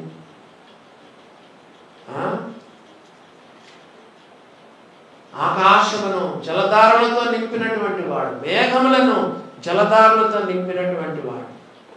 ఒకసారి వర్షం పోతే కుండపోతగా ఎంత వర్షం వస్తుందండి. అప్పుడప్పుడు మనం చూస్తూ ఉంటాం, ఎవరో బోరింగ్ వేస్తే బోరింగ్ వేసి పైపులు వేశారు, నీళ్లు ఎక్కువ వచ్చేసినాయి. నీళ్ళు ఎక్కువ వస్తే ఆ ప్రెషర్కి పైపులు కూడా పైకి ఎగిరిపోయినాయి కదా. దేవుడు ఆకాశంలో ఎంత నీరు, సముద్రంలో ఎంత నీరు, భూమి లోపల ఎంత నీరు. దేవుని బిడ్డలారా, జలధారలను కలగజేసినటువంటి సృష్టికర్త ఈ సమయంలో ఆయన దప్పికొంటున్నాడు. ఆకాశాలను, మేఘాలను వర్షాలతో కదా, వర్షధారలతో నింపినవాడు ఇప్పుడు ఆయన దాహం కొంటా ఉన్నాడు. ఎందుకు? రాత్రంతా నిద్ర లేదు, శారీరక బాధ, మానసికమైన బాధ, ఎంతో అలసటతో ఆయన ఉన్నాడు. రాత్రంతా నిలబెట్టే ఉన్నారు యేసు ప్రభు. నిద్రాహారాలు లేవు. రక్తం గారినప్పుడు చాలా దాహం అవుతుందండి. ఎప్పుడైనా యాక్సిడెంట్ అయినప్పుడు మీరు గమనించండి, దేహంలో రక్తం పోయినప్పుడు భయంకరమైన దాహం. యేసు ప్రభుకు రక్తమంతా కారిపోయింది. కాబట్టి దాహం అనేది దేని గుర్తుగా ఉందంటే, నంబర్ 1 శారీరక శ్రమను అది సూచిస్తుంది. చెప్పండి, ఈ దాహం దేని చెప్పండి? శారీరక శ్రమను అది సూచిస్తుంది. రెండవదిగా ఈ దాహం అనేది యేసు ప్రభు మనుష్య కుమారుడని తెలుపుతుంది. యేసు ప్రభు ఆయన పర్ఫెక్ట్, 100% మానవుడు, 100% దేవుడు. కానీ తన మహిమలను ఆయన ఉపయోగించుకోలేదు. ఆయన దాహం కొన్నాడంటే ఆయన మనుష్య కుమారుడిని అది సూచిస్తూ ఉంది. మూడవదిగా చూస్తే తండ్రి ఎడబాపు కూడా అది గుర్తుగా ఉంది కదా. అయ్యో నా తండ్రి నన్ను వదిలేసినాడే, తన చెయ్యిని వదిలేసినాడే. తండ్రితో ఎడబాపును కూడా అది సూచిస్తుంది. అది మూడవదిగా. నాలుగవదిగా చూస్తే ప్రవచనం నెరవేరాలి. 69వ కీర్తన 21వ వచనం చూడండి. 69వ కీర్తన 21వ వచనం. వారు చేదును నాకు ఆహారముగా పెట్టిరి, నాకు దప్పిక అయినప్పుడు చిరకను త్రాగనిచ్చిరి. యేసు ప్రభు దప్పిక కావాలని లేఖనం చెప్తుంది. కాబట్టి మనం చూస్తే చెప్పండి, నాలుగవదిగా అది ప్రవచన నెరవేర్పును ప్రవచన నెరవేర్పుల గురించి చెప్తుంది. ఐదవదిగా చూస్తే మనిషి యొక్క అంతరంగ దాహాన్ని తీర్చడానికి యేసు ప్రభు ఈ మాట పలికారు. మన దాహాన్ని తీర్చడానికి ఆయన దాహం కొన్నాడు. ఎప్పుడైనా ఉందా? ఎప్పుడైనా వాక్యం చెప్పాడా? ఎవడైనా దప్పికొన్నాడలా వాడు నా దగ్గరికి రావాలని చెప్పాడు. దప్పికొన్న వారిని నీళ్ళ వద్దకు రానిమ్మని బైబిల్లో రాయబడు. యోహాను సువార్త 7వ అధ్యాయం 36వ వచనంలో ఎవడైనా దప్పికొన్నాడలా వాడు నా యొద్దకు వచ్చి దప్పిక తీర్చుకొనవలెను. ఐదవదిగా యేసు ప్రభు నా యొక్క దాహాన్ని తీర్చడానికి యేసు ప్రభు దాహం కొన్నాడు. ఆరవదిగా ఇందాకనే చెప్పాను కదా, నరక బాధ అనుభవించాడు. మన చుట్టూ పొయ్యి దగ్గర ఉంటే మనకు ఎక్కువ దాహం అవుతుంది కదా. మన చుట్టూ అగ్ని ఉందనుకోండి, దాహం ఎక్కువ అవుతుంది. బైబిల్లో ఇందాక మనం చదువుకున్నాం విలాప వాక్యంలో 1:12 ఆయన పరమ నుండి నా ఎముకల మీదకి అగ్ని ప్రయోగించినాడు. ఒక రకమైన నరక బాధను యేసు ప్రభు అనుభవించినాడు. అందుకే ఆయన ఆరవదిగా దాహం కొన్నాడు. ఏడవదిగా ఆత్మల పట్ల దాహం కలిగినాడు. సమరయ స్త్రీతో ఏమన్నాడు? అమ్మా నాకు దాహానికి ఇమ్మమ్మా. తీరా ఆమె రక్షణ పొందింది, నీళ్లు తాగకుండా వెళ్ళిపోయినాడు యేసు ప్రభు. మీరు చూడండి, ఆ 4వ అధ్యాయం చదవండి. ప్రారంభంలోనేమో అమ్మా నాకు దాహానికి ఇమ్మమ్మా అని అడిగాడు. ఆమె యేసు ప్రభుతో మాట్లాడింది, ఆఖరికి రక్షణ పొందింది. అసలు యేసు ప్రభు నీళ్లు తాగినట్టే లేదు ఆ అధ్యాయంలో. అంటే అర్థమేంటో తెలుసా? యేసు ప్రభు ఆత్మల పట్ల దాహం కలిగినవాడు. భయంకరమైన వేశ్య జీవితం కదా, భయంకరమైన వ్యభిచార జీవితం. నీకు 5 పెనిమిట్లుండేవి, 5ని పెళ్లి చేసుకుని 5 మందికి విడాకులు ఇచ్చింది. ఇప్పుడు ఉన్నవాడు నీవాడు కాదంటే ఇప్పుడు 6వ వ్యక్తితో సంసారం చేస్తుంది. ఎన్నిసార్లు విడాకులు ఇచ్చింది? నీకు 5 పెనిమిట్లుండేవి అంటే 5 పెనిమిట్లు అంటే 5 మంది భర్తలు, 5 సార్లు విడాకులు ఇచ్చింది. ఇప్పుడు ఉన్నవాడు నీవాడు కాడంటే ఇప్పుడు 6వ వ్యక్తితో జీవిస్తుంది. రక్షణ పొందింది. 5 సార్లు డైవర్స్ ఇచ్చిన ఆమె రక్షణలోనికి వచ్చింది. 7వ వ్యక్తి ఎవరో తెలుసా? నిన్ను సృష్టించిన వాడు నీకు భర్త అయి ఉన్నాడు. ఆఖరిగా 7వ భర్త ఎవరో తెలుసా? యేసు ప్రభువును భర్తగా చేసుకుంది కదా. కుండను కూడా అక్కడ వదిలేసింది, పాత జీవితాన్ని వదిలేసింది.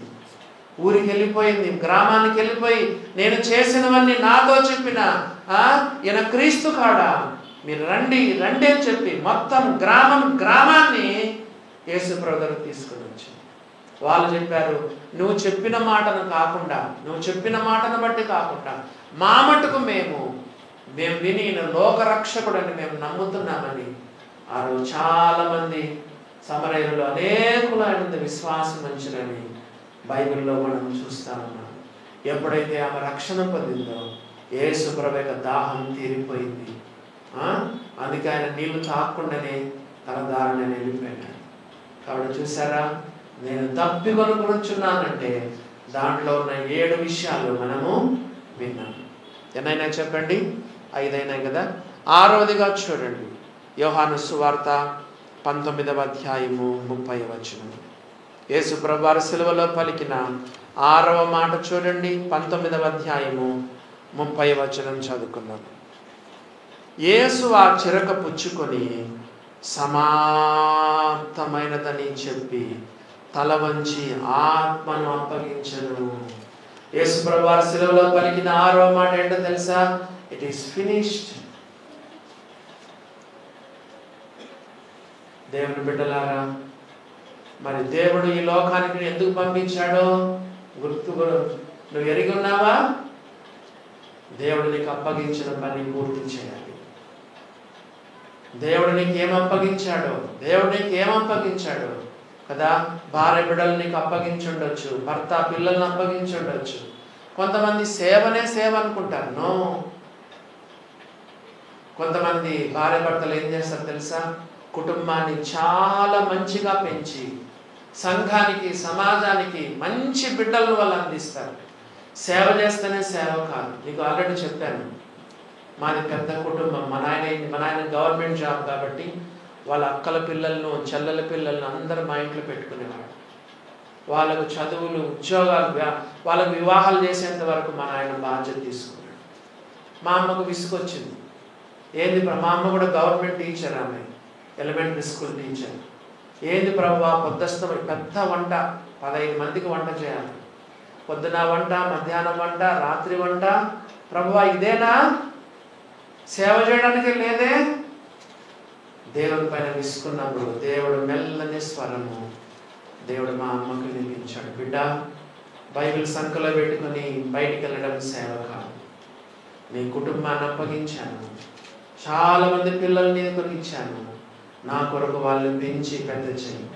మా ఇంట్లో పెరిగిన వారు ప్రయోజకులైనారు, దీవించబడ్డారు, ఆశీర్వదింపబడ్డారు, కొంత సేవ చేస్తున్నారు. ఎంతో దేవుడు వారిని దీవించినాడు. చూసారా దేవుని బిడ్డలారా, నీకు చదువా? మంచిగా చదువు. ఉద్యోగమా? బాగా చేయి. సంసారమా? బాగా చేయి. సేవనా? బాగా చేయి. దేవుడు నీకు అప్పగించిన పని నమ్మకంగా చేయి. సేవ చేస్తేనే సేవ కాదు, గుడ్ ఫాదర్గా, గుడ్ మదర్గా కదా. దేవుడు నీకు అప్పగించిన పని నువ్వు మంచిగా చేయి. యోహాను సువార్త 17వ అధ్యాయము 4వ వచనం. ఒక పేజ్ వెనక్కి తిప్పండి. యోహాను సువార్త 17వ అధ్యాయం 4వ వచనం. చేయుటకు నీవు నాకు ఇచ్చిన పని నేను సంపూర్ణముగా నెరవేర్చి భూమి మీద నిన్ను మహిమపరచును. తండ్రి, యేసుప్రభు ప్రార్థన చేస్తున్నాడు. చేయుటకు నీవు నాకు ఇచ్చిన పని, చదువా, ఉద్యోగమా, వ్యాపారమా, సంఘమా, సేవనా, ఏదైనా కావచ్చు. చేయుటకు నువ్వు నాకు వచ్చిన పని భూమి మీద సంపూర్ణంగా నెరవేర్చి భూమి మీద నిన్ను మహిమ పరిచితిని. యేసుప్రభు ఏం చెప్పాడు? ఫినిష్డ్ అన్నాడు, ఫుల్ఫిల్డ్ అన్నాడు, అది అకంప్లిష్డ్ అన్నాడు, మేక్ అన్ ఎండ్ అన్నాడు. అన్ని యేసుప్రభు సమాప్తం పలికి. ఒక్క పని కూడా మిగిల్చలేదండి. తండ్రి అయిన దేవుడు చెప్పిన ఏ పని కూడా ఆయన మిగిల్చలేదు. ప్రార్థన చేస్తున్నారా? ప్రభువా నాకు అప్పగించిన పని నేను నెరవేర్చాలి. పౌలు ఏం చెప్పాడు?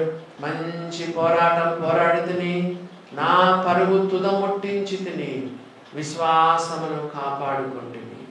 I finish my race. ప్రభువా నాకు అప్పగించిన పని నేను నెరవేరుస్తాను. కొంతమంది అనుకుంటారు ఏంటంటే, విశ్వాసం చూడండి ఎంత సాకుగా ఉంటున్నారు. పౌలు లాంటి భక్తులైతే చెప్పగలడనా? మనం ఎక్కడ చెప్పగలమని అంటారు. నో, విశ్వాసులందరి మాట చెప్పగలరు. మనకు కూడా అటువంటి ధైర్యం ఉండాలి కదా. అటువంటి ధైర్యంతో మనం చెప్పాలి. మనం కూడా ఈ లోకం వదిలిపెట్టక మనకు ఈ మాట మనం అందరం చెప్పాలి కదా. ఎవరైనా మనం చనిపోయేటప్పుడు మన దగ్గరకు వచ్చినారనుకో, మనం కూడా చెప్పగలం, నేను మంచి పోరాటం పోరాడాను, నా పరుగు నేను తుదముట్టించాను, నా విశ్వాసాన్ని నేను కాపాడు. పౌలుతో పాటు అందరూ చెప్పాల్సిందే ఈ మాట. ప్రతి విశ్వాసి కూడా చెప్పాల్సిందే. కాబట్టి యేసుప్రభు ఏం చెప్పారు? సమాప్తం అని చెప్పాడు. ఎందుకు సమాప్తము? ఈ శరీర శ్రమలకు, శిలువ శ్రమలకు సమాప్తం. ఎవ్వరు కూడా మన పాపము కొరకు మనం శ్రమ పడాల్సిన పని లేదు. మన పాపము కొరకు మనం శిక్ష అనుభవించాల్సిన పని లేదు. సమస్త పాపాలకు, శిక్షలకు సమాప్తం. నేను ఆల్రెడీ చెప్పాను, మళ్ళా చెప్తున్నాను. ఒకసారి ఒక అమ్మాయి మా ఇంటికి వచ్చింది. హాస్టల్కి వెళ్ళడానికి టైం అయిపోయింది. సరే లేట్ అయిపోయింది కదా, మా ఉండిపోమని చెప్పాము. మా దగ్గరే ఉండిపోయింది. మాతో పాటి తింటా ఉంది, భోజనం దగ్గర తింటా ఉంది, ఏడుస్తా ఉంది, ఒకటే ఏడుస్తా ఉంది. చెప్పమ్మా చెప్పమ్మా చెప్పమ్మా అంటే చెప్పట్లేదు. లాస్ట్కి చెప్పింది, నేను విశ్వాసిని, దేవుని నమ్ముకున్నాను, రక్షణ పొందాను, బాప్తీసం తీసుకుని ఆరాధిస్తున్న బిడ్డను, కానీ నేను చేయరాని పాపం నేను చేశాను. వెక్కి వెక్కి వెక్కి వెక్కి ఏడుస్తుంది. నేనేం చేస్తానో తెలుసా? రాత్రి మా ఇంట్లో అందరు నిద్రపోయిన తర్వాత చలాకు చలాకు అట్లకడ అంటారు కదా మీరు కదా, చపాతీలు దోశలు చేసే స్టీల్ది అట్లకడ అది చలాకు తీసుకొని ఎర్ర కాంచుకొని దేహం అంతా వాతలు పెట్టుకుంటున్నాను. నేనైనా ఈ పని చేసింది, నేనైనా ఈ పని చేసింది, నేనైనా ఈ పని చేసింది. చూసారా దేవుని బిడ్డలారా, కొంతమంది సూదుల పైన పండుకుంటారు. చూసారా మీరు మేకులు ఎప్పుడైనా చూసారా? తమ శరీరాన్ని బాధించుకుంటారు. చేసిన పాపం పోగొట్టుకోవాలి, చేసిన పాపానికి శ్రమ అనుభవించాలి. పాదహరణమే పాపహరణం అంట. కొంతమంది పాదయాత్రలు చేస్తారు, ఎంత దూరం నడిస్తే అంత పాపం పోతుందని. కొంతమంది నడుస్తూనే ఉంటారు. ఎక్కడికి? యెరూషలేముకు, బెత్లెహేము కూడా నడుచుకొని వెళ్ళే వాళ్ళు ఉంటారు. ఇందాక చెప్పాను కదా, క్రైస్తవ మాల వేసుకునేవాళ్ళు. చూసారా దేవుని బిడ్డలారా, పాదహరణం పాపహరణం అని. నీ పాపాల కొరకు నువ్వు ఏమి శిక్ష అనుభవించాలి? నీవు శిక్ష వేసుకోకూడదు, నీకు శిక్ష వేసుకోకూడదు. మన అతిక్రమ క్రియలను బట్టి ఆయన గాయపరచబడను, మన దోషమును బట్టి ఆయన నలగొట్టబడను, మన సమాధానమైన శిక్ష ఆయన మీద పడను. ఆయన పొందిన గాయముల ద్వారా మనకు స్వస్థత కలుగుచున్నది. కాబట్టి దేవుని బిడ్డలారా, మన పాపాల కొరకు ఏ శిక్ష కూడా యేసు ప్రభు మిగిల్చలేదు. నీ పాపాలకు వచ్చే శిక్ష అంతా యేసు ప్రభు సమాప్తం చేశాడు. నువ్వేం చేయాలి? విశ్వాసంతో అంగీకరించాలంతే. నీ పాపాన్ని గురించి నువ్వు శిక్షణ అనుభవించాల్సిన పనే లేదు. ఆ తర్వాత క్రీస్తు ధర్మశాస్త్రం సమాప్తి అయినాడు. యేసు ప్రభు ప్రవచనాలకు కూడా సమాప్తి పలికాడు. యేసు ప్రభు చేయాల్సిన పని చేసి ముగించినాడు. మీకు అర్థం కావడానికి ఒక వాక్యం మీకు చెప్తాను. యెషయా గ్రంథం 44:22. యెషయా గ్రంథం 44:22. త్వరగా మనం ముగించుకుందాము. యెషయా గ్రంథం 44వ అధ్యాయము 22వ వచనం చూడండి, ఏమని రాయబడిందో. మంచు విడిపోవునట్లుగా నీ అతిక్రమములను, మబ్బు తొలగునట్లుగా నీ పాపములను తుడిచివేసి ఉన్నాను. నేను నిన్ను విమోచించి ఉన్నాను. నా యొద్దకు మల్లుకొనుము. యెహోవా కార్యమును సమాప్తి చేసి ఉన్నాడు. ఏం సమాప్తం చేశాడు? మంచు విడిపోవునట్లుగా నీ అతిక్రమాలు, మబ్బు తొలగునట్లుగా నీ పాపాలు తుడిచేశాను. 23వ వచనం, ఆ కార్యమును సమాప్తి చేశాను. నువ్వేం చేయాలి? విశ్వాసంతో అందుకోవాలి, అంతే. మన పాపాలన్నీ ప్రభు క్షమించాడు. సమాప్తమాయను. యేసు ప్రభు వారి సిలువలో పలికిన ఆఖరి మాట చదువుకొని మనం ముగించుకుందాము. యేసు ప్రభు వారి సిలువలో పలికిన 7వ మాట చూడండి. లూకాసు వార్త 23వ అధ్యాయము 46వ వచనం. లూకాసు వార్త 23వ అధ్యాయము 46వ వచనం. అప్పుడు యేసు గొప్ప శబ్దముతో కేక వేసి, తండ్రి, నీ చేతికి నా ఆత్మను అప్పగించుకొనుచున్నాను. మరలా ఇప్పుడు తండ్రి అంటున్నాడు, దేవా అనట్లేదు. తండ్రి, నీ చేతికి నా ఆత్మను అప్పగించుచున్నాను. ఎలా చెప్పాడు? రక్తమంతా పోయిందే, నీరసంగా చెప్పాలి కదా. రాత్రంతా నిద్ర లేదు కదా, నిలబెట్టినారు కదా. ఒకచోటన పిలాతు, ఫస్ట్ అన్న, కయప, పిలాతు, హేరోదు, మళ్ళా పిలాతు, 5 స్థలాలను తిప్పినాడు. చెప్పండి, అన్న దగ్గరికి మళ్ళా అన్న, కయప, పిలాతు, హేరోదు, మళ్ళా పిలాతు, 5 చోట్లకు తిప్పాడు. రాత్రంతా తిప్పినాడు. రాత్రంతా నిద్ర లేదు. భయంకరంగా కొట్టారు యేసు ప్రభు. శిలువలో వేలాడు, రక్తమంతా కాలిపోయింది. ఇప్పుడు ప్రాణం పోతుంది. ఇంకా ఎంత రక్తం ఉందో, ఎంత కొంచెం రక్తం ఉందో నాకు తెలియదు, కానీ గొప్ప శబ్దంతో కేకేశాడు. చూడండి, యాక్చువల్లీ ఈ మాట నీరసంతో పలకాలి యేసు ప్రభు, కానీ యేసు ప్రభు గొప్ప శబ్దముతో కేక వేశాడంటే ఇదేంటో తెలుసా? విజయపు కేక. సిలువలో యేసు తెలియని వాళ్ళు పాపం ఏమంటున్నారంటే 3 మేకులను వాట్సాప్లో వస్తున్నాయి కదా, 3 మేకుల్లో నుండి రక్షించుకోలేనాడు మనల్ని రక్షిస్తాడని కామెంట్ చేస్తున్నారు. తెలీదు వాళ్ళకి ఇది విజయపు కేక. ఇంకో విషయం మీకు చెప్పమంటారా? Satan was totally defeated on the cross. సాతానుకు అస్సలు భయపడద్దు. సిలువలో సాతానుడు చెప్పండి పూర్తిగా ఓడిపోయినాడు. He was totally defeated on the cross. సాతాను పూర్తిగా ఓడిపోయినాడు. విశ్వాసులు సాతానుకు భయపడడం చాలా శోచనీయం. సాతానుకు భయపడద్దు. యేసు ప్రభులో మనం అందరం కూడా విజయవంతులం. నేను చెప్తా ఉంటాను కదా, సిల్వ విజయమే మన విజయం. We're not fighting for victory, we're fighting from victory. ఎందుకనగా యేసు ప్రభు గొప్ప కేక వేశాడు. ఎందుకంటే యేసు ప్రభు విజయం సిలువలో విజయాన్ని సాధించినాడు. మరణమా ఓడిపోయింది, పాపమా ఓడిపోయింది, సాతానా ఓడిపోయినాడు, సమాధా ఓడిపోయింది, అన్నీ ఓడిపోయినాయి, అంధకారమా ఓడిపోయింది. యేసు ప్రభు గొప్ప శబ్దముతో కేక వేశాడు.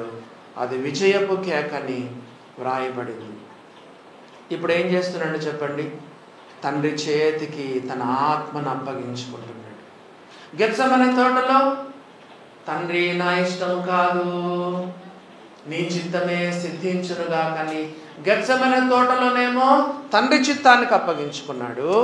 ఆ తర్వాత అధికార మందిరంలో కొట్టువారికి తన వీపును అప్పగించాడు, వెంట్రుకలు పెరిగివేయ వారికి తన చెంపలను అప్పగించాడు కదా, ఉమ్మివేయ వారికి అవమానపరచు వారికి తన ముఖాన్ని అప్పగించినాడు. గెత్సెమనే తోటలో తండ్రి చిత్తానికి, అధికార మందిరములో సైనికులకు అప్పగించుకున్నాడు. ఇప్పుడు సిలువలో ఆఖరిగా సిలువలో చెప్పండి, తండ్రి నీ చేతికి నా ఆత్మను అప్పగించుకొనుచున్నాను.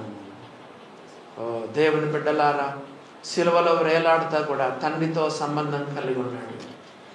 ఎప్పుడైనా గుర్తుపెట్టుకోండి, భయంకరమైన కష్ట సమయంలో కూడా కదా you can have good relationship with our heavenly father కదా. అలాంటి భయంకరమైన సమయంలో కూడా తండ్రితో యేసు ప్రభు సంబంధాన్ని కలిగి ఉన్నాడు. ఎందుకు తండ్రి చేతికి అప్పగించుకున్నాడు? తండ్రి చేతిలో భద్రత ఉన్నది. తండ్రి చేతిలో ఏమని చెప్పండి? భద్రత ఉన్నది. అందుకే విశ్వాసులు కదలరు, మెదలరు, భయపడరు. యేసు ప్రభు మాట చెప్పారు కదా, యోహాను సువార్త 10వ అధ్యాయంలో ఏం చెప్పాడు ఆయన? నా గొర్రెలు నా చేతిలోనున్నవి. 10వ అధ్యాయం 28వ వచనం. నేను వాటికి నిత్య జీవం నిచ్చుచున్నాను గనుక అవి ఎన్నటికి నశింపవు. ఎవడనో వాటిని నా చేతిలో నుండి అపహరింపడు. వాటిని నాకిచ్చిన నా తండ్రి అందరికంటే గొప్పవాడు గనుక నా తండ్రి చేతిలో నుండి ఎవడనో వాటిని అపహరింపలేడు. నా తండ్రి చేతిలో నుండి ఎవడనో వాటిని అపహరింపలేడు. ఇప్పుడు మీరు చెప్పండి, మనమందరం విశ్వాసులు మనం ఎవరి చేతిలో ఉన్నాము? ఎవరైనా చెప్తారా? మనం విశ్వాసులు ఎవరి చేతిలో ఉన్నాం చెప్పండి? తండ్రి చేతిలో ఉన్నాం. ఇంకో వాక్యం చెప్పంటారా?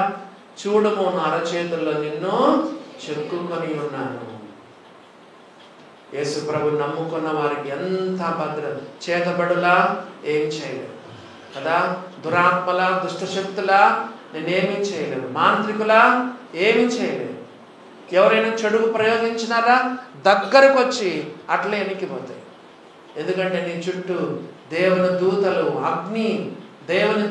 అగ్ని ప్రాకారము కంచె నీ చుట్టూ ఉంటుంది. దేవుని బిడ్డలారా, నువ్వు దేవుని చేతిలో ఉన్నావు. పౌలు కొలస్సీలకు రాస్తూ మీ జీవము క్రీస్తుతో కూడా దేవునిలో దాచబడి ఉన్నదని యేసు ప్రభు వారు పౌలు చెప్పాడు. కాబట్టి తండ్రి చేతిలో మనకు భద్రత ఉంది. కాబట్టి మన ఆత్మలను తండ్రి చేతికి మనం అప్పగించుకోవాలని మనం చూస్తూ ఉన్నాం. యేసు ప్రభు ఎంత కాన్ఫిడెంట్గా చనిపోతున్నాడు చూడండి. ఎంత కాన్ఫిడెన్స్ అని చనిపోయేటప్పుడు, ఎంత కాన్ఫిడెన్స్. కొంతమంది చనిపోయేటప్పుడు అమ్మో మరణ వేదనతో చనిపోతారు. బంధువులందరూ పిలుస్తారు, భర్తను పిలుస్తారు, భార్యను పిలుస్తారు, భయం అవుతుంది, చేయబట్టుకో, ఎవరో నల్ల దుస్తులు వేసుకొని వచ్చినారు, నల్ల బట్టలు వేసుకొచ్చారు, నేను తీసుకెళ్తామని చెప్పి నల్ల బట్టలు వేసుకుని వచ్చి చచ్చిపోయేటప్పుడు ఎవరో వచ్చినారంట, నల్ల దుస్తులు వేసుకొని వచ్చిన సాతాను దూతలు. మరి పాపంలో జీవించావు కదా, నరకానికి వెళ్తావు. దేవదూతలు కాదు, దయ్యాలు వస్తాయి. నేను దయ్యాలు వచ్చి కొంతమంది భయపడకుండా మరణ వేదనలు అనుభవిస్తూ చచ్చిపోతారు. కానీ యేసు ప్రభు నమ్ముకున్న వాళ్ళు ఎలా చనిపోతారు చెప్పమంటారా? కొన్నిసార్లు చెప్తారు కొంతమంది, దేవుడు నన్ను పిలుస్తున్నాడు, దేవుడు దూతలు నాకు కనిపిస్తున్నాడు, దైవ ప్రసన్నతను అనుభవిస్తున్నాను, నేను చనిపోయినా కూడా మీరు ఎడవద్దు, బాధపడద్దు, నేను ప్రభు దగ్గరికి వెళ్తాను, ఇక్కడ ఉండడం కంటే అక్కడికి వెళ్ళడం మంచిది అని కొంతమంది ఎంత కాన్ఫిడెంట్గా చనిపోతారు. ఉందానికి ఆ కాన్ఫిడెన్స్ చెప్పండి. ఎంత విల్లింగ్గా ఆయన ప్రాణం పెడతాడు, ఎంత విక్టోరియస్గా ఆయన ఈ సమయంలో ఉన్నాడో చూడండి. కాబట్టి మనం చూస్తే ఆయన తండ్రి చేతికి తన ఆత్మను అప్పగిస్తున్నాడు. యేసుప్రభు వారు చెప్పారు ఏంటంటే, నా ప్రాణం పెట్టడానికి నాకు అధికారం కలదు, తిరిగి తీసుకోవడానికి కాదు. ఇప్పుడు తన ప్రాణం ఏం చేశాడంటే అలా తండ్రికి అప్పగించాడు. 2 రోజులు సమాధిలో ఉంటాడు కదా, శుక్ర శని ఉండి ఆదివారం మళ్ళా తండ్రి చేతిలో నుండి ఈ అధికారం నేను తండ్రి వలన పొందానని చెప్పాడు. నా ప్రాణం పెట్టడానికి నాకు అధికారం కలదు, నా ప్రాణం మళ్ళా తీసుకోవడం నాకు అధికారం కలదని ప్రభు చెప్పాడు. యేసు ప్రభు సామాన్యుడు కాదైన సర్వశక్తి కలిగిన దేవుడు, ఆయన కుమారుడైన దేవుడు, ఆయన మరి మరణించి తిరిగి లేచిన దేవుడు. ఆఖరికి ఒక మాట చదువుకొని మనము ఒక పాట పాడుకొని మనం ప్రార్థన చేసుకుని వెళ్దాము. పేతురు రాసిన మొదటి పత్రిక, నాకు చాలా ఇష్టమైన మాట ఇది. ఫస్ట్ పీటర్ చూడండి, 4వ అధ్యాయము. Very important. పేతురు రాసిన మొదటి పత్రిక 4వ అధ్యాయం 19వ వచనం చదువుకొని మనము ఈ యొక్క ప్రసంగాన్ని ముగించుకుందాము. First Peter 4th chapter 19th verse చదవండి. కాబట్టి దేవుని చిత్త ప్రకారము బాధపడువారు సత్ప్రవర్తన గలవారై నమ్మకమైన సృష్టికర్తకు తమ ఆత్మలను అప్పగించుకొనవలెను. మళ్ళా చదువుతున్నాను, తమ నమ్మకమైన సృష్టికర్తకు. ఎవరు? బాధపడేవారు. బాధపడుతున్నావా? శ్రమ పడుతున్నావా? యేసు ప్రభులాగా శిలువ అనుభవిస్తున్నావా? భయంకరమైన కష్టాల గుండా వెళ్తున్నావా? దేవుని చిత్త ప్రకారం బాధపడువారు నమ్మకమైన సృష్టికర్తకు తమ ఆత్మలను అప్పగించుకోవాలి. అప్పగించుకుంటే అంటే ఏంటో తెలుసా? బ్యాంకులో డబ్బులు కట్టేటప్పుడు ఏం చేస్తావు చెప్పండి? బ్యాంకులో డబ్బు కట్టేటప్పుడు ఏం చేస్తావు? ఎదురుగా అక్కడ డెస్క్ ఉంటుంది కదా, టేబుల్ ఉంటుంది కదా, అక్కడ ఒక చిన్న రంధ్రం ఉంటుంది, ఎదురుగా క్లర్క్ కూర్చొని ఉంటాడు. ఆ డబ్బును మనం ఏం చేస్తాము? ఆయన చేతికి అప్పగిస్తాము. అప్పుడు ఆయన ఏం చేస్తాడు? మనం ఫిల్అప్ చేసిన దాని మీద ముద్ర వేస్తాడు, మనకు ఒక కౌంటర్ ఫైల్ కూడా ఇస్తాడు కదా. మన డబ్బు బ్యాంకులో అప్పగిస్తే ఎక్కడికి పోదు. నువ్వు ఎంత డబ్బులు పెడతావో అంత డబ్బు సేఫ్గా ఉంటుంది.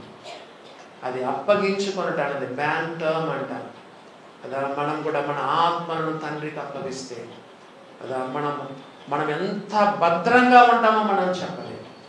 నమ్మకమైన సృష్టికర్తలు యేసు ప్రభులాగా మన ఆత్మలను అప్పగించుకున్నారు.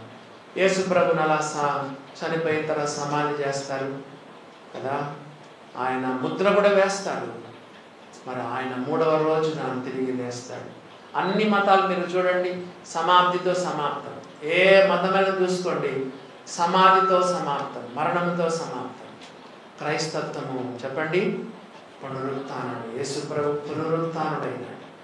ఇప్పటి కూడా యేసుప్రభు సమాధి ఖాళీగా, యేసుప్రభు సజీవుడు. ఇంకా నమ్ముకున్న వారిని నమ్ముకోండి. నమ్ముకున్న బిడ్డలు క్రీస్తు సారూప్యానికి మార్చబడుతూ అనంతర జీవితంలో పరిశుద్ధత నుండి అతి పరిశుద్ధతలో విశ్వాసం నుండి అధిక విశ్వాసంలోనికి, మహిమ నుండి అధిక మహిమలోనికి, జీవము నుండి సమృద్ధి అనే జీవములోనికి, ఆ విజయం నుండి అత్యధిక విజయములోనికి ముందుకు సాగడానికి దేవుడు తన కృప మన ఎడల విస్తరింప చేయును కాక.